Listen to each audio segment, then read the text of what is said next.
Okay,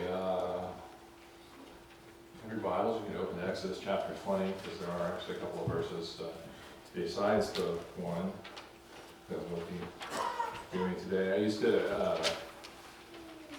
when I was doing a passage, I would have people stand while I read the passage, but it's only 4 words. Hardly seems worth the effort to stand for. But there's biblical precedence for that in the book of Ezra. When he read from the book of the law, the people all stood, and he stood up above them and read, and then they all cried because they realized how badly they had been behaving and disobeying God's law. But we continue today. This is what, number 6? Yeah, number 6 of the 10 Commandments. Exodus chapter 20, verse 13. No murder, that's what it says in the Hebrew translation. You shall not murder. I know up there it says, thou shalt not kill. We'll talk about that. Murder is wrong. Why is murder wrong? Think about that for a second. I'm sure you can come up with reasons and such. But ultimately, murder is wrong because God forbids it. And if you're a Christian, raised in the church, etc., you can go, well, yeah, God said it, so that makes sense. Murder is wrong because God forbids it. Exodus 20:13, Deuteronomy 5:17, which is a repeat of the 10 Commandments in Deuteronomy. But, you think about it, we humans are created in God's image. In the image of God, He created them, male and female. He created them, and therefore worthy of the dignity and respect that comes with being God's image bearer. Genesis 1:27. There is no other objective reason to forbid murder. When I said, why is it wrong to murder, what were your thoughts? Besides, God said, don't do it. It's against the law, right? Whose law? Who made those laws? Penal Code section 187, the unlawful killing of a human being. California Penal Code, of course. I don't know, it's not Dakota Penal Code, but I'm sure they have the same thing. California is so popular and, pop culture and stuff that when you say 187, like people kind of know, oh, well, that's homicide. That's against the law. But men wrote those laws. Granted, when men wrote those laws, they were based off of God's law, but, right? Is it wrong to murder? Well, yeah. I think it's wrong to murder someone, but who am I? I'm just me. Someone else might say it's okay. The law says, again, I say, whose law, right? Man's law. Well, people don't murder because they don't want to be murdered. So it's kind of like I do unto others, right? If I don't murder you, you don't murder me, everything will be fine. Trouble is, I guarantee you, every single murderer that ever existed themselves did not want to be murdered. So, objectively, the existence of a supreme being who created everything and who says, you shall not murder, that is the true only reason that murder is wrong. Now, murder and kill, all right. The 10 Commandments tablet up there said, thou shalt not kill. King James Version says, thou shalt not kill. The ESV and other more modern ones say, you shall not murder. There is a difference. The Hebrew words are different. Ratach is murder. And I don't know if I pronounced that right. I really didn't take Hebrew pronunciation. But it's a different word, ratach. And then kill is harak. There's 2 different words for it. King James, when they said, thou shalt not kill, well, back in 1611, maybe kill in English meant murder. And that's why they translated it as such. Killing is different than murder. See, why would God say here, you shall not murder, and then in the next chapter, talk about state-sanctioned killing, capital punishment, which is in Exodus 21, verses 12 through 15. Whoever strikes a man so that he dies shall be put to death. But But if you did not lie in wait for him, but God let him fall into his hand, then I will appoint for you a place to which he may flee. But if a man willfully attacks another to kill him by cunning, you shall take him from my altar, that he may die. Here's another one, kids. Remember how we talked about honor your mother and father? Exodus 21:15. Whoever strikes his father or his mother shall be put to death. Dun, dun, dun. We had those 3 commandments for our son. No hitting, no kicking, throw only balls. Worked pretty well. Because we didn't want to have to put him to death if he hit one of us. So capital punishment is okay. Murder is not. Because God said don't murder. But then also in self-defense, chapter 22 of Exodus, verse 2, 22:2.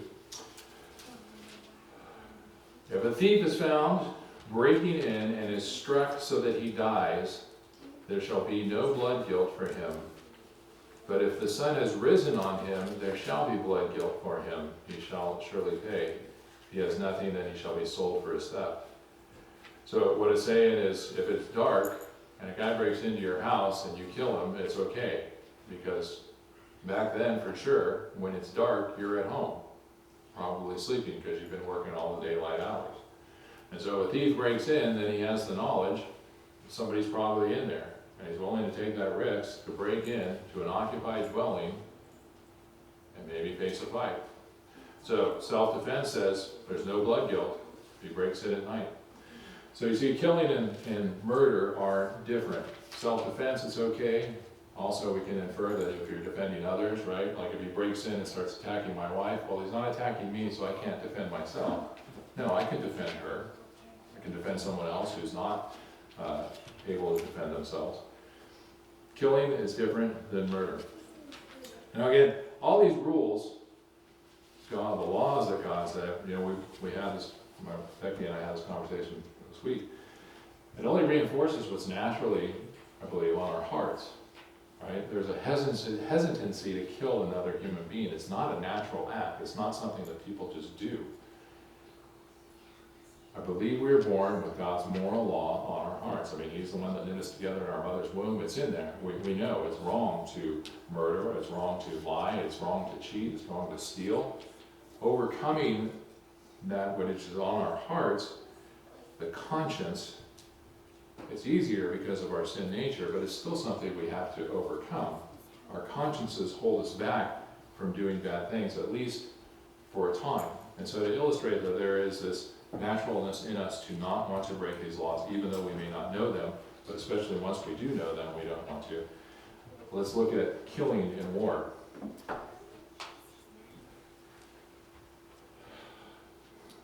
Now I forget his name, but doesn't matter. A guy did a study in World War II who came up with that firing rate. Men on the firing line in combat in each of these wars. So a big study, World War II combat veterans, that's what they found. 15 to 20% of them actually fired their weapon at an enemy. These are guys that are like on the combat line, in combat, enemies firing at them, and only 15 to 20% of them actually fired their weapon at an enemy. They may have fired in the air, they've done other stuff, right? That again is 100% of those that were actual in shoot each other combat. And this is no bearing on their courage. I mean, the men and women who fought and served in World War II are heroes. They saved the world. Because it's not saying that, 80 to 85% of those who didn't fire their weapon at an enemy didn't curl up and cry, or they did things, and in some cases very brave things, rescuing their friends, carrying ammunition, do all these things, but they didn't fire their weapon at another human being, because it's just not natural.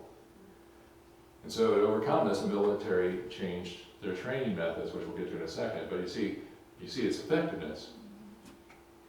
5 years after World War II ended, the firing rate in Korea was 50%. And then 10 years, a little more than 10 years after Korea, the firing rate in Vietnam was 90%. So they trained the men and women, because we do train women, to be able to overcome this natural hesitancy to kill. And so here's one of the big changes they did, the targets. World War II, they were shooting at a bullseye.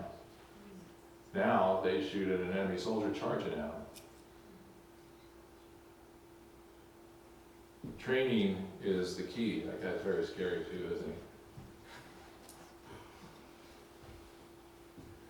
Training is the key. All right. Proverbs is a great book to study. If it is naturally in us to obey the moral law written on our hearts, we can train ourselves or be trained, spiritual formation, to overcome, well, to follow the law better, or trained by sin and other outside influences to overcome that law. So Proverbs 15:10 tells us there is severe discipline for him who forsakes the way. Now the way is God's way, 10 Commandments. Whoever hates reproof will die. So if you say, hey, it's wrong to murder, and you're like, yeah, whatever, right? You're heading down a path towards death. We can train again. The path of life leads upward for the prudent, that he may turn away from Sheol beneath. Proverbs 15:24. And so training is the key for us to follow God's law, to be in paths of righteousness, to stay within the boundaries that God has established for us. There is the Holy Bible, spending time in the Word, reading all these things, asking, what does it mean, Lord? How do I apply this to my life? Proverbs 16:7, which is kind of the overarching proverb of this whole series. When a man's ways please the Lord, he makes even his enemies to be at peace with him. That is the goal, peace. If you're getting your training from social media, television, magazines, you're going the wrong way. So if we can train men to fight better, we can train ourselves to be better spiritual warriors, to be better Christians, to be better people. Let me give you a great example, thanks to my professors. Dr. Jill Stiglitz uses this, the garden versus the jungle. See, beautiful garden. You think the Garden of Eden, that's what God first made, right? Made the garden, put the man in it. The garden's surrounded by this fence called the 10 Commandments. These guardrails. So if you go past here, bad things can happen, right? Honor God, honor others, follow the 10 Commandments. But of course, outside of this beautiful, lush garden where everything you need and you can enjoy a wonderful, fruitful, beautiful, healthy life, is the jungle. The jungle looks pretty good. You have bananas in the garden, but bananas in the jungle might be bigger, maybe lower to the ground, easier to get to. And certainly it's easier to take shortcuts to get ahead in life than it is to actually work hard and do the right things. But this jungle is full of death. It calls to us beyond the garden, but it's full of pain and suffering, slavery to sin and death. So there it is. If you will endure discipline, all right, 15:10, there's severe discipline for him who forsakes the way, who goes out into the jungle, pain, suffering, death. Whoever hates reproof will die. 15:24, the path of life leads upward for the prudent, that he may turn away from Sheol. It's all about staying in this wonderful box that God has created for us through the 10 Commandments and training ourselves to stay in the garden. And since this is called Jesus and the 10, we certainly want to look at what Jesus said about killing, and that's in Matthew chapter 5, the Sermon on the Mount.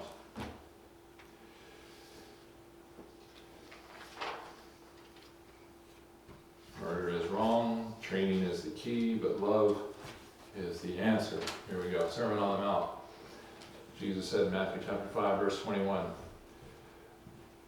"You have heard that it was said to those of old, 'You shall not murder,' and whoever murders will be liable to judgment." So he's quoting the law.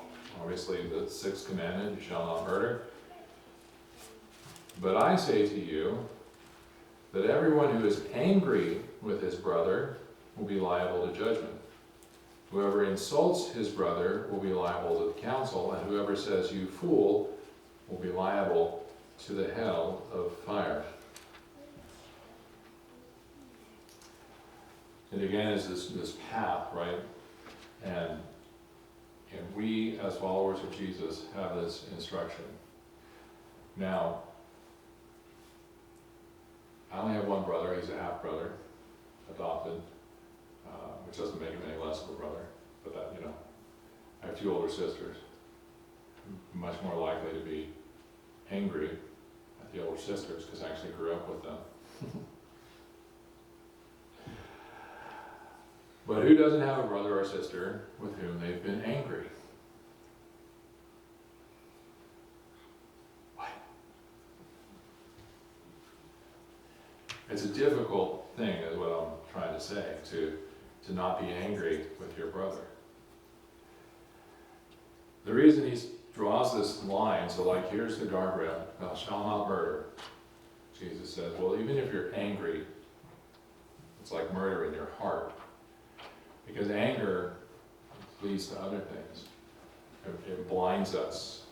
It can lead us to being so angry, even when the brother didn't do anything specifically against you, just the way circumstances work out. It can lead you to be so angry that you kill him. You don't believe me? Look at Cain and Abel. Right? Cain offered vegetables. Beautiful vegetables, I imagine. I mean, he's not that far, not that deep into sin, so things are going pretty good. Offers some vegetables to God. God doesn't really accept that offering, but his brother Abel brings the first, the best of the flock, and God's pleased with that offering. Well, now Cain's mad. Take his stuff, not my stuff. Hey Abel, come here, I want to talk to you. Murder from the anger in his heart. Anger leads to murder, but love leads to life and peace.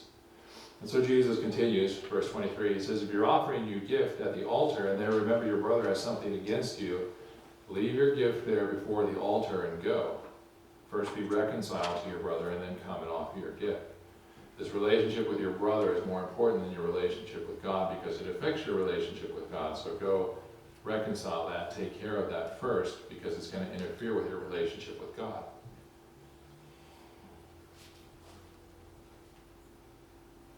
And then he has some other stuff. Come to terms quickly with your accuser while you're going with him to court, lest your accuser hand you over to the judge, and the judge to the guard, and you be put in prison. Truly I say to you, you will never get out until you have paid the last penny. Now, they didn't have prison work programs back then, so if you're in prison, you're not really going to be earning money to pay off that debt. You have to rely on someone else. But the point is the same. Reconcile relationships. Love. Love, love, love. Not anger, not hate. See, we have to get into this a little deeper because my guess, although I've only known you for a short while, but my guess, from what I've seen, an educated guess, is that none of you really want to murder anybody. And so when you read the Ten Commandments and say, shall not murder, not going to do that. But Jesus' anger in your heart is murder. Love overcomes anger.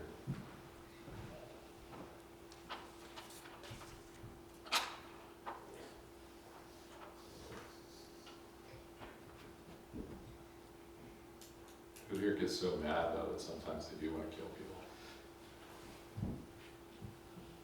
Okay, good. I don't either. Just checking.